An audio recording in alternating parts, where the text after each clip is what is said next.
তোমরা জানতে চাইছিলে যে আমার এখনও ভিডিওটা আপলোড করছি না কেন, কোনো ভিডিও দিচ্ছি না কেন। তো আমার শরীরটা খুবই খারাপ, তাই জন্য আমি এই সকালে উঠেই চলে যাচ্ছি। এখন অটোতে উঠে পড়েছি ডাক্তার দেখানোর উদ্দেশ্যে। আর এই দেখতেই পাচ্ছি, অটোতে উঠলে আমি সাইডেই বসি সবসময়, চেষ্টা করি, হাওয়াটা লাগলে ভালোই লাগে।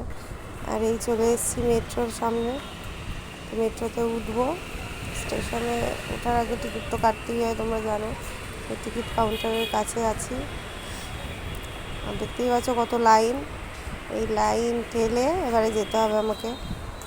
যাই হোক, টিকিট কাটা হয়ে গেছে, এই যাচ্ছি।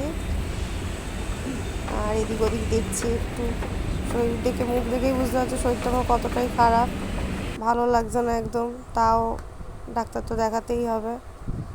তো এই চলে এসছে মেট্রো, এবার উঠে যাব, উঠে যাওয়ার পালা। শরীরটা এতই খারাপ, মাথা ব্যথা ঘুরছে, এত যন্ত্রণা করছে, তাও কিছু করার নেই। ডাক্তার তো সকাল সকাল দেখবে একদম, ওই জন্য এই উঠে পড়লাম মেট্রো ট্রেনে। সাইডে বসার জন্য আমি একদম সাইডেই বসলাম। যাই হোক, আর খিদে পেয়ে গেছিলো, ভীষণ পরিমাণে খিদে পেয়ে গেছে। একটা তো খেয়ে, ডাক্তার দেখিয়ে আর এই ধোসা নিয়ে বসেছি। একটুখানি অল্প একটু ছিঁড়ে খাচ্ছি, একদম খাওয়ার ইচ্ছা নেই, তাও জোর করে করে খেতে হবে, তাই খাচ্ছি।